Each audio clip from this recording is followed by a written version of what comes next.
Hello and welcome to Orion Today. I'm Joe Johnson, and once again I'm joined by Kim Urbanowski. Welcome, Kim. Hello, how are you? I'm great. We're right smack dab in the middle of a hot summer. How's summer going for you so far? Good so far. I mean, we've been busy. It's been hot, trying to keep cool, but otherwise, we're enjoying ourselves. Are you near water? Do you have lake Yeah, we access? do. We live in Keatington, so we can go to the Jocelyn Court Beach. So yeah, That's nice. Yeah. And Yeah. Great Lakes Athletic Club too, if we want to. Oh, that's right. There's places to cool off there, isn't there? Totally. Mm-hmm. Yeah. The other night, I think it was Sunday night, I was watching a movie for the first time called Dog Day Afternoon. Have you ever seen that? No. Al Pacino. It's two guys who rob a bank in a sweltering summer day, and there's scenes where they're just in this bank just sweating. They have hostages, and I'm sitting in my living room just sweating along with them, and it was so hot. So it was like you were immersed in the action, It's right? like You're 3D, like, I feel ya. 4D. Yeah. So yeah, it's been a hot summer, but we're past the 4th of July. I always say that when the 4th of July comes and goes, that's when summer kicks into overdrive and starts to go so fast.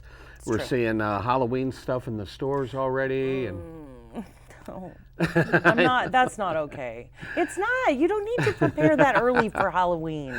there are some people who are counting down the days. I know. So. I've seen memes where it's like July 5th, people putting out their pumpkins and all that Yeah. good stuff. I do like Halloween, but I'm going to wait. I'm the same way. Yeah. I don't really think about it until October 1st, even though in downtown Lake Orion they have every year they have the zombie walk in September, Yes. which coincides with Lloyd Coe's birthday, and I'm like, okay, that's kind of the unofficial start for me. True. But True. yeah, but I don't want to think about that yet. People are talking about fantasy football and stuff. I'm like, slow your roll, man. I know. It's still July. So something fun that I just recently got to do, I don't know if you've seen the video yet, we're going to roll some in a little bit, but I was invited by Matt Gibb over at the DDA to do a little tour of the Lake Orion Lumber Yard, which, if you don't know, has been purchased by the DDA, and they're trying to figure out what they want to do with the property. And it's the first time I've ever stepped foot on the Lake Orion Lumber Yard grounds. I know a lot of people who have gone there and have bought lumber and nails and all sorts of stuff. I've never stepped foot. To me, it was like visiting an old West ghost town. Yeah. Like buildings that have collapsed and have fallen over. A lot of stuff has been left behind.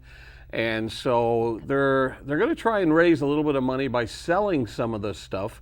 People can come in and make a claim on some of the lumber and work out a donation or something. But look at some of those buildings, like Matt said, they look like they can fall over in a strong breeze. Yeah, that was a great video. And honestly, and I'd never been there either. So it was really interesting look at something that you probably shouldn't just be walking in and looking at without supervision. Probably. Yeah, exactly. And that's one of the things they wanted to really point out is there's evidence of people hopping the fence and exploring the grounds, and it's really, really dangerous right now. And there's some artifacts. They've since removed some of these pieces that you see here, but this piece of art, which resembles Vincent van Gogh's Starry, Starry Night, that was on display on the front of one of the buildings closest to M24, and they wanted to protect those and save those. So they removed some of that stuff from the grounds because they were afraid they'd come in one day and they'd be gone. Yeah, so it was really cool to see that up close. That is now in storage. Check out that sleigh that was up in the rafters is that what that is? of one of the barns. Yeah, that's like a horse-drawn sleigh. Wow. There's an old metal yellow sign. They want to have that mounted on the front of one of the barns. They're going to try to preserve some of the barns that are there. The ones that are beyond salvaging, they're going to dismantle and bulldoze. This was a neat find. This was like being on an episode of American Pickers. I love that. There was a large, like 10-foot painting of Paul Bunyan that was in one of the buildings. And every time you turned a corner, there was something interesting. There was something cool to see. And I know those American Picker guys would have had a blast exploring the grounds because there were so many neat things to see. This building there, Matt was talking about how that could be a concert venue, could be a wedding venue. Neat. This area here could be a farmer's market with vendors reserving these individual stalls. So imagine as you enter downtown Lake Orion, having this area where you can have events, flower fair, you know, all that sort of stuff will be on these grounds. Oh, check out, in the rafters of this building is an old parade float, Oh my a gosh. Santa sleigh with reindeer pulling it. You know, I had gone with America in Bloom last year. We had gone to South Carolina, and where we went to eat was a big pavilion like that in an area that was like farmers market and all that stuff. Yeah. I mean, it's really a draw for people, and It it's a is. nice community. And to preserve history. and Absolutely. Unfortunately. Holy truck. Yeah, they said someone smashed all the windows on that truck, which was unfortunate. Matt said that by preserving some of those buildings that they may be eligible for some historic preservation grants. Check this out. So this was Lake Orion Lumber parade float in the very first lighted Christmas parade in downtown Lake Orion. That's the same float, just sort of rotting on the grounds right now. So hopefully they're going to preserve that. Matt found this old bureau in one of the barns with old ledgers dating back to, this one dated back to 1950. Oh, wow. So there was just really amazing stuff. Every building you entered, there was something cool. And they're hoping that this Meeks Park entrance here will connect downtown Lake Orion to that area so that people can bike in on the Paint Creek Trail, spend some time there, go into the village, get some ice cream, hear some music. So I don't know about you, but I'm really, really excited about what they have planned for that area. I'm excited about it too, to be honest with you. And I mean, you know, I know they're not going to have it done by 2025, which would be ideal and perfect because we're actually hosting America in Bloom here next year. Oh, wow. So at least, hopefully, our visitors from around the country will be able to maybe see what the idea is, the plan or whatever. So, but yeah, I think it would be a really nice event space and place for people to gather and go to. I mean, just thinking about people biking in on their own. I mean, they already do that, you know, they were doing it at Paint Creek, right? Cider Mill and stuff. So, yeah, I mean, it'll just be another touch point. That would be so good. Yeah, I mean, there's been a few times where I've biked into Rochester and had lunch in Rochester and then came back. It'd be nice to know that people in Rochester can come out here. this way, hang out, get some food, do some fun stuff, and then go back into Rochester. It's about a 20-mile bike ride if you do Rochester to Lake Orion. So it's tough, but it's fun and scenic and beautiful. So It is. yeah, Absolutely. yeah. So that was really interesting, and you want to reach out to the DDA if you want to make a claim on any of the lumber or any of the supplies that have been left behind. They're accepting donations and stuff like that. So reach out to the Lake Orion DDA, downtownlakeorion.com, I believe, or is it .org? It's a good question. I think not sure. I think it It's might be one or the other. As I said earlier, we just got past the 4th of July, which is a really big weekend here in Lake Orion. As a matter of fact, people were celebrating for at least a week because like 4th of July fell on Thursday, which kind of messes things up unless you took Friday off. But yeah, there were things going on all week long, and fireworks began the previous weekend. Flare night a little bit. What's that? A flare night, kind of. Yeah. There's a little bit of rain on flare night, but you and I, we were on a pontoon boat cruising, thanks to Matt Pfeiffer taking us around on the lake. We got some really great video of flare night, and 24 hours later was the fireworks. Lexi McKinney, our intern, was with me at the fireworks show and put this little package together.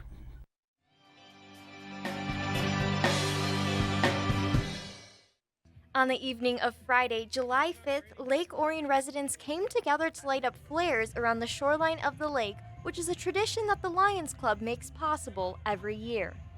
Flare Night began in 1945 to celebrate the end of World War II, and the Lions Club began selling flares a month or so prior at places like Wonder Cleaning and Laundry and Ed's Broadway Gift and Costume. The sales of the flares benefit the Lions Club. It's another fundraiser that we use, and the money goes to our general funds, and we've also put aside to earmark for next year's flares. But it's just also a way of the community getting together. It's what we're trying to do too. Besides helping the community, we want to show that we're out here to help, but be part of the community. And that's what we want to do. We want people to know that we're here to help if we can, with everything that we can do. Although a heavy downpour at 10 p.m. postponed the lighting of the flares by roughly a half hour, residents still stuck around to light up flares around the lake after the rain passed. 24 hours later, Lake Orion fireworks show on Saturday, July 6, had residents of Lake Orion and Oakland County lining up on M24 2 to 3 hours prior to reserve spots to watch the show. Pelton's Point and Greens Park were even filled to capacity. The Lake Orion Fireworks Foundation hired Ace Pyro, and preparation for the event began months ago. Orion Events even held a concert on May 30th at Wildwood Amphitheater featuring the Motown Eagles tribute band to raise money for the Lake Orion fireworks show. Ace Pyro started the show at 10 o'clock with the fireworks being launched from a barge on the lake. The show lasted 24 minutes, ending with a spectacular finale.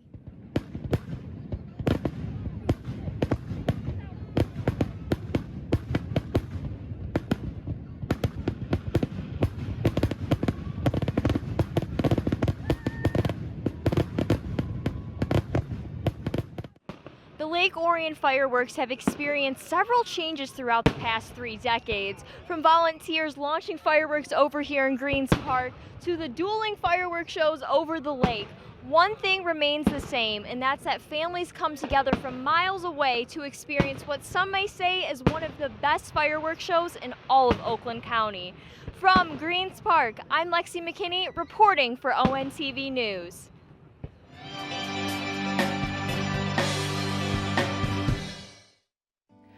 Orion Area Youth Assistance, OAYA, is a unique intergovernmental collaboration right here in Lake Orion, offering support services and family and youth programming for students in the Lake Orion Community School District. Our mission is strengthening youth and families through community involvement. OAYA is a partnership between Orion Township, the Village of Lake Orion Community Schools, and the Oakland County Circuit Court Family Division. Started in 1963, OAYA has carried out its mission with free casework services as well as community-based prevention programming. OAYA provides confidential, short-term, family-centred counselling, casework and referral services to youth and families. Our caseworker gets prevention referrals for a variety of reasons, ranging from changing family situations, struggles with emotional health and regulation, behavioural concerns, as well as law enforcement diversion. Anyone can make a referral to youth assistance services for a child, parents, teachers, coaches, and law enforcement, for example. Our casework services are voluntary, confidential, and free of cost. In addition to casework services, OAYA offers, through volunteers, programs for the wider Orion community designed to strengthen family bonds and support students as they overcome whatever challenges they might face. OAYA is proud to provide camp and enrichment scholarships each year for a variety of school and community programs. We also host an annual youth recognition program to honour special students, a holiday mart for preschoolers to shop for their families, and an annual free family fun night. Other programs we fundraise for and coordinate include back-to-school supplies for kids in need, hygiene closets at the high school and middle school, the SPLAT, Study, Play, Learn and Talk Summer Camp Partnership with Paint Creek Elementary, and various educational programs for families. We are always looking for volunteers to support our long-running programming, as well as help develop and coordinate new programs to strengthen Lake Orion families and students. For information about OAYA, including links to the scholarship applications, volunteer applications, upcoming events, and how to donate, visit lakeorionyouth.assistance.com or email us at oaya@lok12.org. All right, and we're back, and joining us now are Rob Longo and Debbie Somerville from the Veterans Ministry at LakePoint Community Church. That's right. And I only recently found out about your organization a couple of years ago when I was invited to cover the summer picnic. Right. At the time, I think the weather didn't cooperate, so it was moved indoors, but it was a really great event. Yes. And it is right around the corner again, right? July 29th. All right, Saturday. let's hear about it. What can veterans expect? Well, before I get started, I'd just like to thank you very much for having us on and for helping us promote this to the community. It's extremely important. I don't know how long this or the area that you guys cover, but it would definitely help and for other veterans to know what we're doing at our church. Yeah. So we started this about 15 years ago, and I'm a chaplain for our veterans ministry, and we have an annual picnic honoring local veterans and their families. And this property that we have is on Drainer Road, and there's like 30 acres, and it's wooded, beautiful. We got a lakefront property, and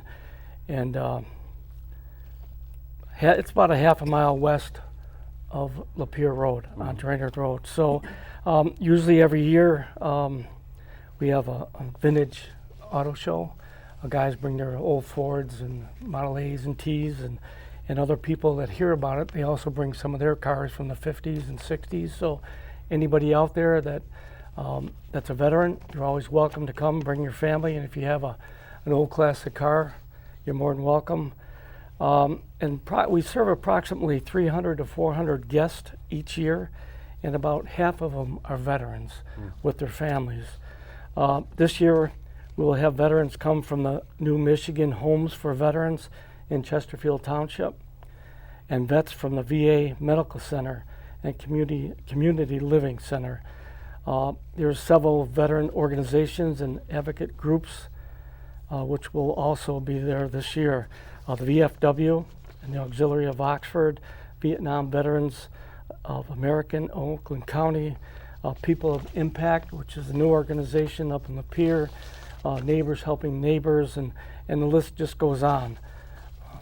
That's amazing. Now, last year when I was there, I kind of joked that it was like a giant mess hall. You got buffet lines, tables as far as the eye can see. Talk about the volunteers and the prep that goes into having all this food ready for the 400 or 500 people that come in. It takes quite a long time to put all this together. However, we've been doing this for 15 years, so we have a committee that if something went wrong or if we need to revamp something, we're always putting that out and trying to make it better each year for the veterans.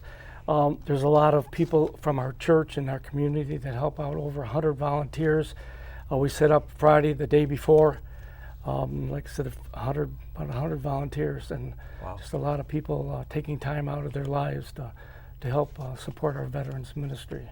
Is the food prepared at the church, or do people prepare it at home and bring it in? It used to be people prepared it at home and brought it in, and the ladies at church and other women would bake goods and pies and all. The dessert table used to be one big round table. Now it's about 3 or 4 round tables. It's the most important part. That's the most important is dessert. But now I think things have changed with the government coming in, and we can't cook our own, so we have to have it prepared from organizations that are affiliated with the government. Yeah. So what's on the menu this year? That's a surprise to me. We used to have, obviously, there's pig. It is a hog roast. All right. But we're going to have brats and hot dogs and burgers and people serving all that. And we'll have serving lines. And if some veterans are kind of disabled or in wheelchairs and can't get around, we do come up to the tables and we do ask them what they want. We do bring the food to their tables and serve them. And so as far as desserts, it's anybody's guess. So. Now, are they going to be eating outside, or is it going to be inside? It like just it was depends last on the weather. Yeah, We've always had it outside, year? but we have our backup plan was inside, and we had it last year, and it worked out fantastic. A few hours it rained, but then the sun came out and other people started going outside, and The antique cars showed up. So this year we're planning it outside. We have some tents set up to keep you out of the sun, and so then there'll be organizations around different stations. We'll have a couple nurses or doctors there if for an emergency, if something does happen to anyone. We have staff there. And How is it possible? Do you guys have a fundraiser leading up to this? every year we have a fundraiser. It's usually in March or April. We call it the Bowl-O-Rama. It's at Collier Lanes. And that's been extremely successful. The first year we had it, we were doing okay, and then it just seemed like God kept blessing us with more people. And I don't know how many lanes they have, if it's 35 lanes or 40 lanes, and we have lane sponsors, and those lanes are all bought up by sponsors, and then sometimes there's 50 or 60 lane sponsors. So people are very generous and gracious to help the veterans out, and people get the bowl. There's a couple slices of pizza, some pop, and no beer, but right. But then we have drawings, and people win things and tickets and 50-50 raffles, and so that's where we try to make our funds from. Do you have a similar event around the holidays too? Yes, we do. In the fall, we do have a dinner that we set up, and I think this will be the third year that we're doing it, and it's pretty successful. First year, I think we had about 150 people. The next year, we had about 200 people, 250, and this year, I'm not really sure. We'll see what happens. But a veteran and their spouse is always welcome to come. We have other organizations there, some dignitaries, people, attorneys, and Congress people show up, and we have a guest speaker and a couple people playing musical instruments and singing, and the veterans are recognized. We had a couple World War II veterans there, 2 or 3 of them. One gentleman I happen to know personally, he had passed 2 or 3 months before he was 100 years old, and he served in World War II. So, yeah. You're a Navy veteran. Sounds like a nice afternoon It out for does the actually. family. It does. I might have to. I'm taking this with me. By the way, I'll let You're my welcome husband. My to- husband is also a veteran. He's a 20-year retired Navy senior chief. So Well, thank you.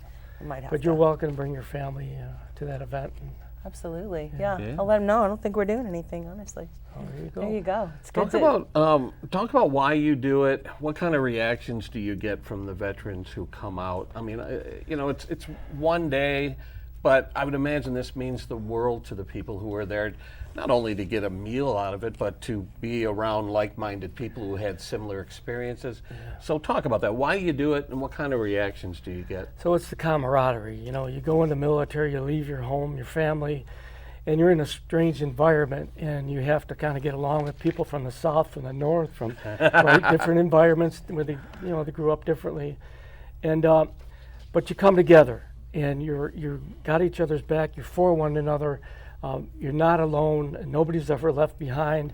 We goof and around and play with each other, but if you attack one of us, you attack all of us. It doesn't matter who you are, but everyone seems to be more than gracious sometimes, and you get to meet people, lifelong friends.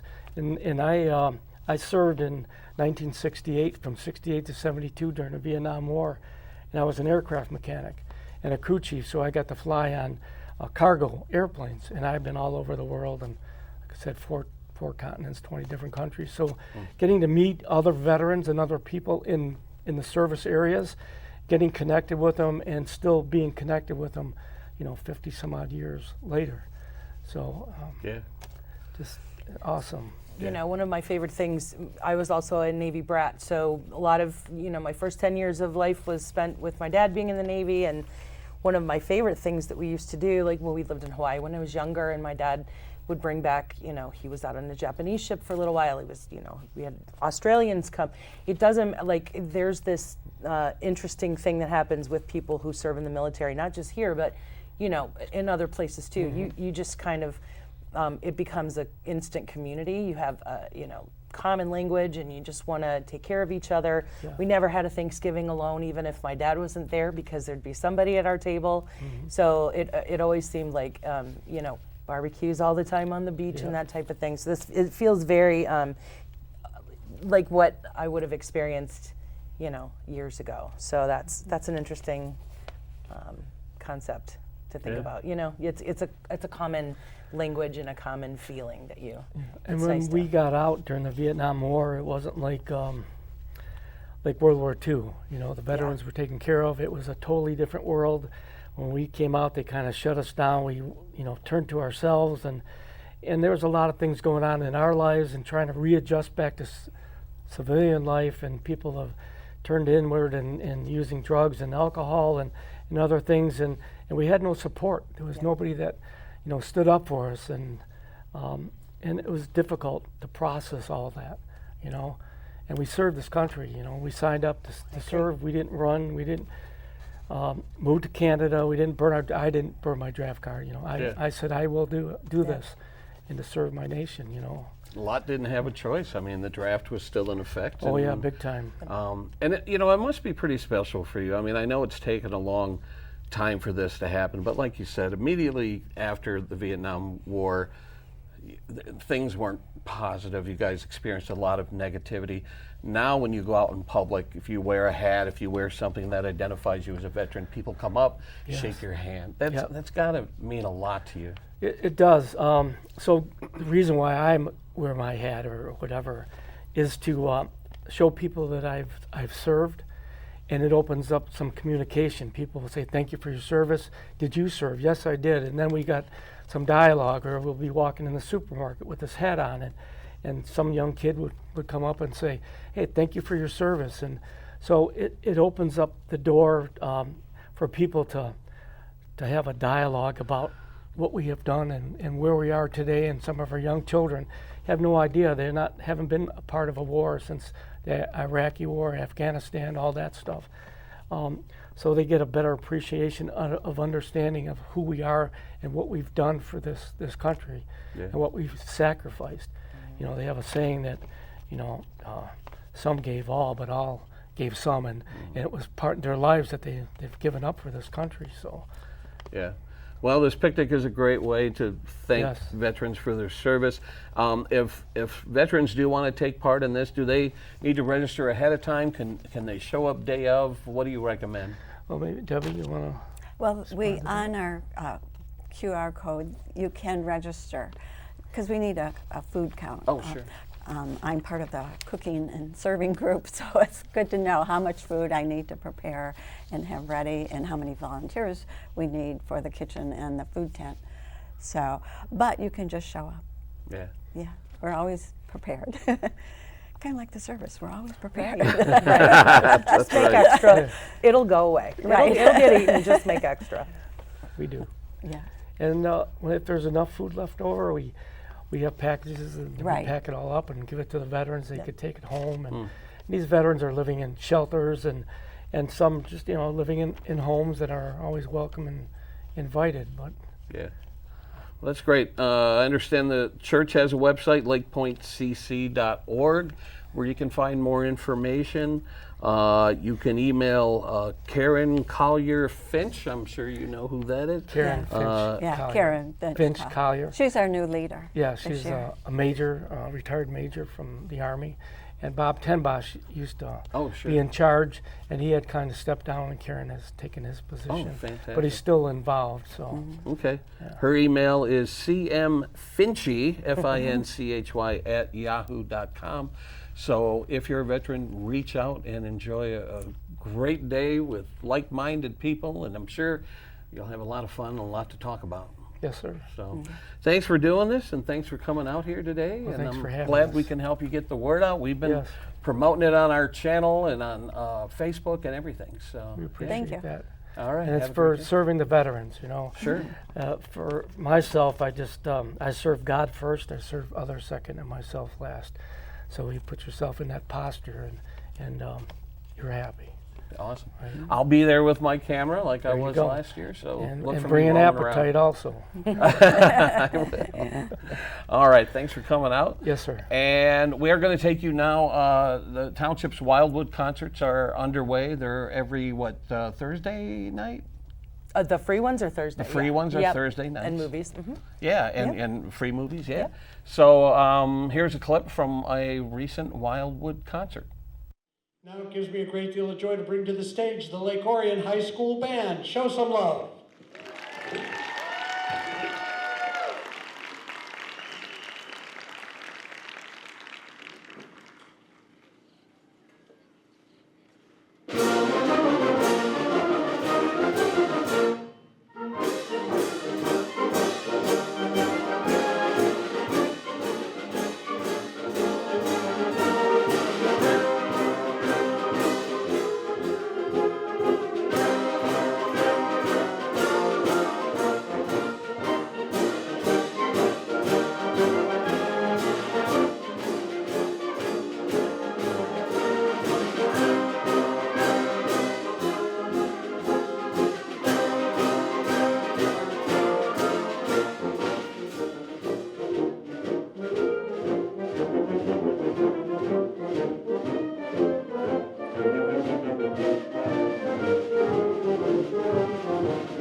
So that was the Lake Orion High School Band from not too long ago at Wildwood Pavilion. And there'll be concerts all summer long. Go to orionparks.com to see the concert schedule. And there's no shortage of entertainment this summer in Lake Orion. Yeah. Absolutely. Joining us now is a couple of Bobs, Bob Smith and Bob Watros. We just had Rob in earlier. Guys, welcome to the studio. And you guys have something really great and important to talk about. I'm sure a lot of people, when they fly their flags at home, especially over 4th of July holiday, over time they become tattered, they become worn, and a lot of people go, well, what do I do with this? You don't want to just throw it in the trash. You don't want to wash your car with it. So there's a proper procedure for respectfully disposing of American flags. Can you guys share what's the proper way to go about doing that? You go ahead, Bob. I got to go ahead? Well, the proper way is to have a ceremony where you'd actually burn them. And so that's what we're here for today, is this weekend we're going to have a flag retirement party, so to speak, at the Orion Veterans Memorial at 24 and Heights Road up in Lake Orion. And it's going to start at 10 o'clock in the morning. But we're going to have what we call coffee with the veterans. VFW has done this for quite a few years, and it's kind of started lagging a little bit. So we wanted to try to build the population back up in that. So we're going to have, from 10 to 12, we're going to have 3 speakers going to talk about what it's like to be a veteran. And then at 12 o'clock, we're going to start the ceremony and burning of the flags. we'll have a burn barrel out in the parking lot. And that so, and we'll honor them with the proper salute and homage to it. So, what's the procedure? Can people swing by that day and drop them off? Or are you collecting them ahead of time? What's the procedure? Well, we've been collecting them, I guess, for about 2 years. It's been about 2 years since we've done it. Oh, wow. And I think we got about 200 flags, and they're all folded. Wow. And we'll have a veteran will inspect the flag and say whether, you know, it deserves to be retired, and he'll tell us to proceed, and we'll put it in the fire, and we'll salute every flag that we retire. Wow.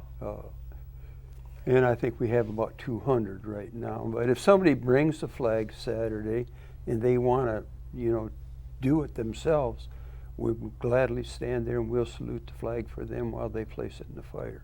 Yeah. Does material make a difference, or do you accept flags made of any material? Well, go ahead. 'Cause I know some flags are sort of like a polyester or Polyester, yeah. something. well, unfortunately, or fortunately, I guess you might say, the National Cemetery up in East Holly just banned anything other than cotton flags Interesting. because of the toxic smoke that comes off with the plastic or the nylon flags and that. And we were going to try to, we didn't want to stop anybody from bringing flags this time around, so we wanted to, we were just going to do it on down low and, you know, and put it off to the side. And I guess from what we understand right now is they're going to do a different procedure where they cut it up, where they cut the stars off of the flag, and then they cut it in quarters. Okay. And what do you say, bury it, or then bury it, or something like Oh, that? interesting. Yeah. Okay. But once they separate the stars from the stripes, it's no longer a flag. Okay. So then we just cut those two pieces in half again. Yeah. Yeah. So that's the way it is, and we don't want to discourage anybody from not coming to participate in the program. If they do have a plastic flag or they do have a nylon flag, we will help them, you know, retire that one too. Right. Yeah. So it's important to have a respectful disposal, right? Do not throw your worn out flags in the trash. No. So this is a really great service you're providing to the community. There's some sort of container at the Veterans Memorial. Correct. That you know, if you're there in the off time or you're not there, whatever, people can just put it in there, Yeah, right? you can. Yeah. Yeah. Okay. And they do. We probably get Yeah. 2 or 3 flags a week Do you? that Okay. people put in that little box right Yeah. by the entranceway. Yep. Yeah. Yeah. Yeah. Like So to people don't have to hold on to them for. No. We would like to stress, though, only American flags. Well, that would. You would hope that would be an understood thing, but Well, unfortunately. right. Yeah. Talk about the importance and the value of having a location like the Orion Veterans Memorial to perform not only these types of services, but the ceremonies and stuff that we have throughout the year. Well, first of all, I'd like to say that I just became chair this year, and the gentleman that was chair before, Dr. Joe Mateo, and most of the community knows him. He started this 30-some years ago. Yeah. Him, along with Joe Gwynn and a few others, that made it actual, you know, a dream come true. And this memorial is probably one of the best that you'll see, and we get compliments all the time from it. I was very humbled to take over, but Joe was just getting to the point that he's, you know, wanting to retire and take some time off and that. So I'll never be able to get into his shoes like he was, but at least I'm very humbled and proud to do this, because this is a very important situation.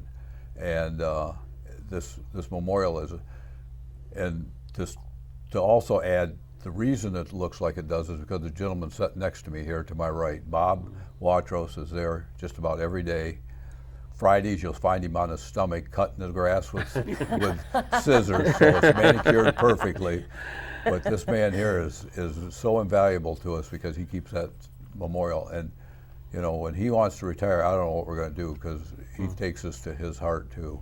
It's immaculate. It is. Yeah. I'm not even kidding. Like it doesn't matter when you go. How's the garden?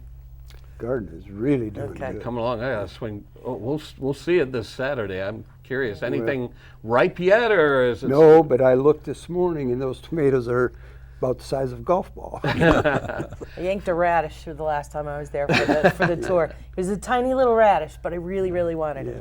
Yeah, for those who might not know, there's a victory garden over at the Veterans Memorial, and I believe it was originally built by the Home Depot Foundation. And Still is. It's since been upgraded to since, but yeah, it's really awesome, and all the artwork and the plaques and everything that surrounded the Rosie the Riveter and all that stuff. It's really impressive to see.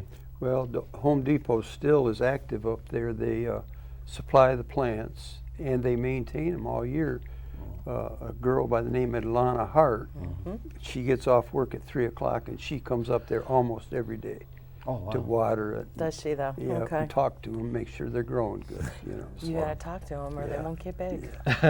Yeah, you know, I came out to this community in the mid-'90s, so it's been right around 30 years, and we started a newscast right away when I came out here, and I remember fairly early on, one of the earliest news stories I remember covering was the acquisition of the property, the land, where it now sits, and over the next 30 years I've seen every development, every addition that has come along, from the pavilion, the covered pavilion, to the statue in the center of the memorial, to the Victory Garden, to the War Dogs monument, which was pretty special. The first and only wedding that was there. There was a too. wedding there, which I shot video I of. was in the wedding.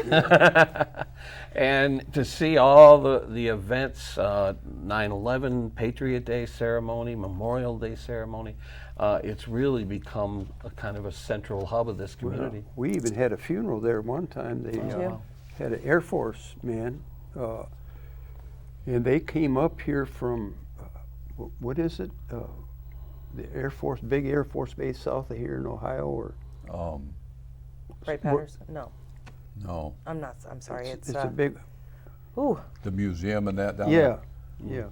yeah. Right, Patterson? Right, Patterson. Patterson, But they came, sent 2 people up here from there to attend this funeral and did the honors for the man. Yep. yeah. And the funny thing happened last week. I don't know if I told Bob yet or not, but there was a lady standing looking at this dog tag rack that we got up there. Oh, yeah. Yeah. And she stood there a long time, and finally I walked over to her and I said, "Are you having trouble?" And she said, "Yeah, this is the most humblest thing I've ever seen." And she was just standing there looking at them dog tags. Yeah. Yeah. Yeah, every once in a while when I come down Heights there and I'm stopped at the light, sometimes I'll just see either an individual or a family roaming around looking at the bricks on the ground and really soaking it all in. And it always kind of makes me smile when I see people over there exploring and looking around. Yeah, if you see somebody looking down at a brick, a lot of time that's an anniversary of the man's death, you know. And so when they do that and we see them, we kind of just leave them alone and let them have it, you know. Yeah.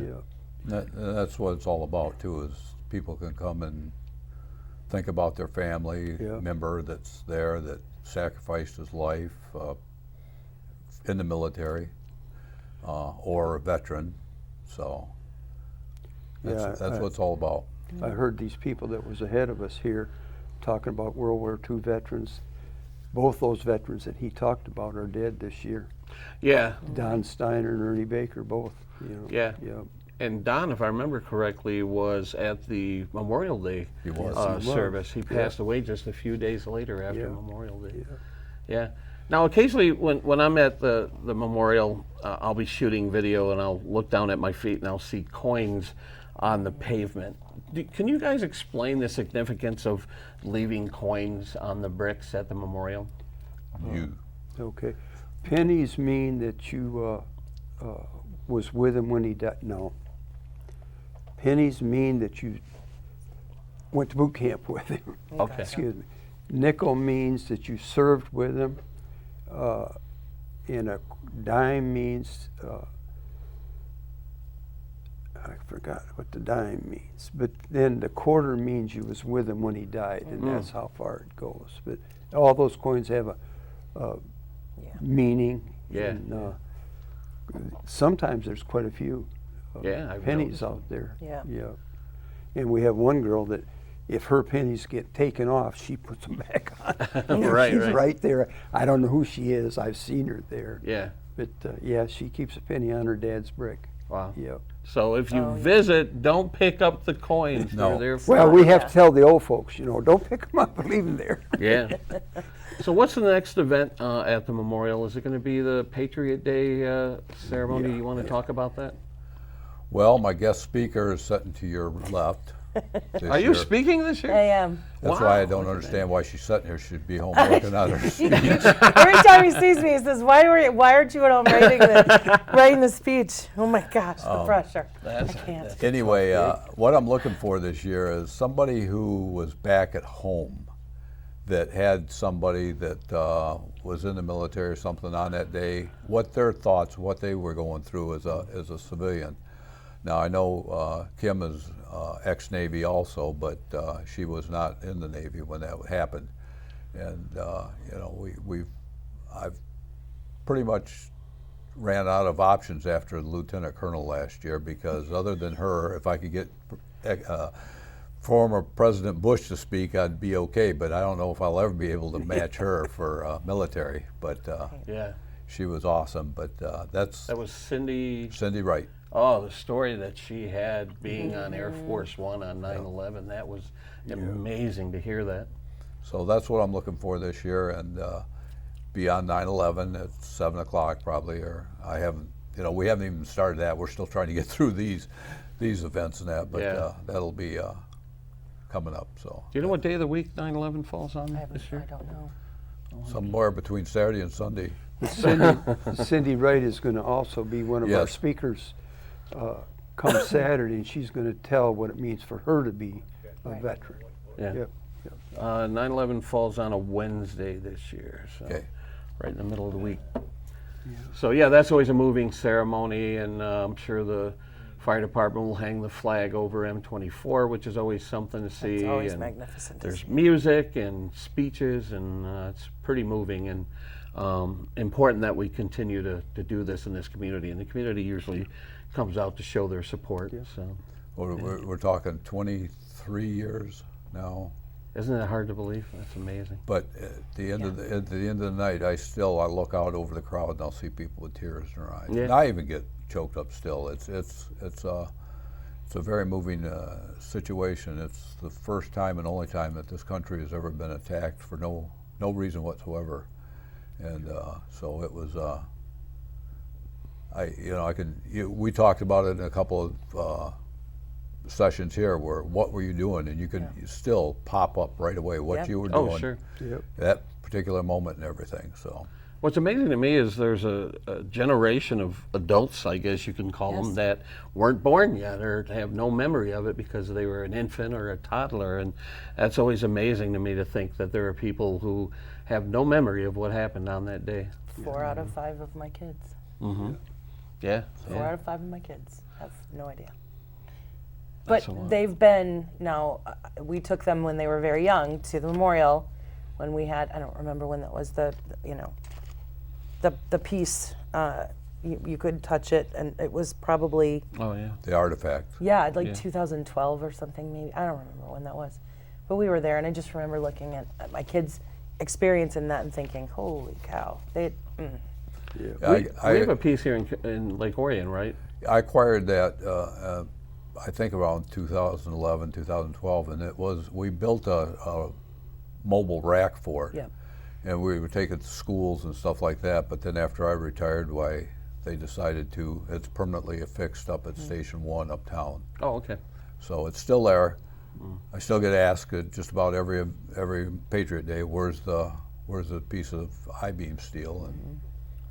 But Yeah. it's permanently affixed up there now. So. Yeah, the Navy made a ship out of that, some of that steel. I think it was USS Edson or one of them. Wow. Recently, a destroyer. Really? The whole front of that ship is made out of that metal. Wow. But anyway, before we close, please stop by. We're going to have 3 people. Cindy Wright, she's a retired lieutenant colonel. Who's the other 2? Well, one is a Marine, just got out of the Marine Corps. Oh, that's right, Yeah, Monte. Monte Willis, I think is his last name, and R.C. Miller Yep. is an Army that's going to talk. First he didn't want to, now he does. Yeah. Guys So that's talked him this into it. Saturday. Yeah, they're Yes. going. That's between 10 and 12, and they're going to say being a veteran means to them. Yeah. And then at 12 we'll start. But And I've never been where a veteran was really seriously told what it means to be a veteran. Right. It's going to be interesting, Yeah. because Cindy, I like to hear her talk. Sure. There's no nonsense. She tells the truth. Yeah. Yeah. last night I was at the board meeting, and a gentleman came up to me, and whenever somebody thanks me for my service, I usually say, "You're welcome, I did it for you," type of thing. This gentleman last night said, "Thank you for keeping me free." It really hit home, you know. That's what we do, you know. Yeah. Yeah, So- definitely. But we'll have coffee. We're gonna have donuts. I haven't told Bob yet. We're gonna have donuts there and coffee from 10 to 12. So Is there a limit? I'll let you know who's buying them. I think he's gonna cut them in eighths. But anyway, bite. no. But this is something that the VFW, along with Orion Veterans Memorial, has done for several years. They've called it Coffee with the Vet. And it has over the years dropped off, so we're trying to really boost it again and get it back up there where it should be, to give the people a chance to talk to the veterans and see what, you know, maybe you got young kids that are thinking about going into the service and stuff like that. So All right. Well, I'll be there with my camera. The donuts help. I think that should bring some people over. And we'll see you this Saturday. So coming out to the Orion Veterans Memorial this Saturday, bring a flag if it's worn and shredded, and have it disposed of with dignity and respect. We're now going to take you over to a look at the upcoming LO Live concert season in downtown Lake Orion at Children's Park. It kicked off last week with Adrian and Meredith. Unfortunately, a hurricane blew through Michigan and moved everything indoors, but 20 Front Street's a pretty great backup plan in case something like that happens. But every Wednesday night, I believe, in downtown Lake Orion is the DDA's LO Live concert series. So here's a look at what you can expect throughout the summer. Lake Orion Live kicks off on Wednesday, July 10th in Children's Park and offers local, regional, and national talent all summer long, every Wednesday beginning at 6:30 p.m. On July 10th, Adrian and Meredith perform a mix of folk, punk, polka, and swing, offering a danceable concert experience.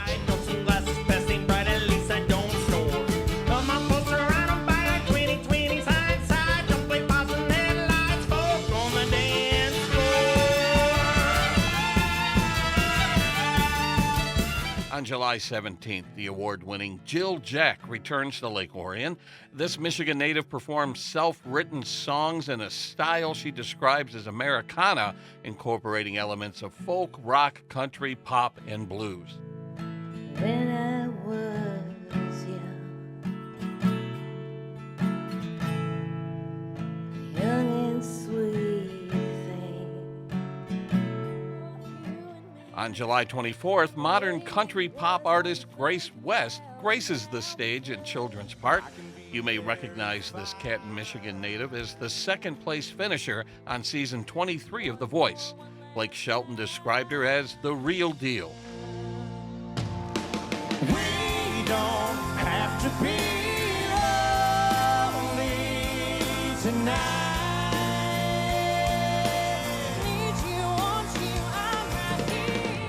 On July 31st, the New Zealand trio known as South for the Winter combined cello, guitar, and mandolin to deliver a blend of dreamy acoustic duets, foot-stomping folk, and bluesy ballads.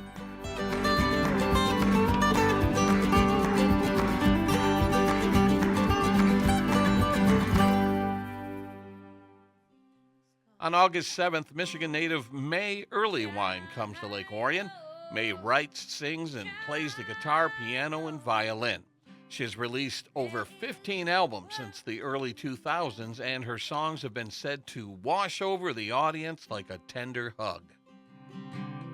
I know how dark it seems. Feel it coming up inside of me, and I feel it in you too. Tyler Hilton is not only a popular singer-songwriter, but he's also an actor, appearing on One Tree Hill and as Elvis Presley in Walk the Line. He's also the reason for Taylor Swift's Teardrops on her guitar in the music video. Tyler takes the stage on August 14th. Well, fate is just a word until fortune meets a patient will, and you find yourself a gun against your neck. Lake Orion Live comes to an end on August 28th with a performance by Anna Gale, an Americana folk duo based in Grand Rapids. Their music is described as equal parts pop, rock, country, and blues, falling somewhere between the Foo Fighters and Emmylou Harris.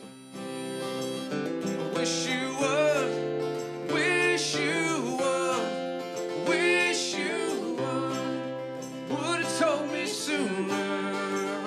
For more information about Lake Orion Live's 2024 schedule, visit downtownlakeorion.org and click on events.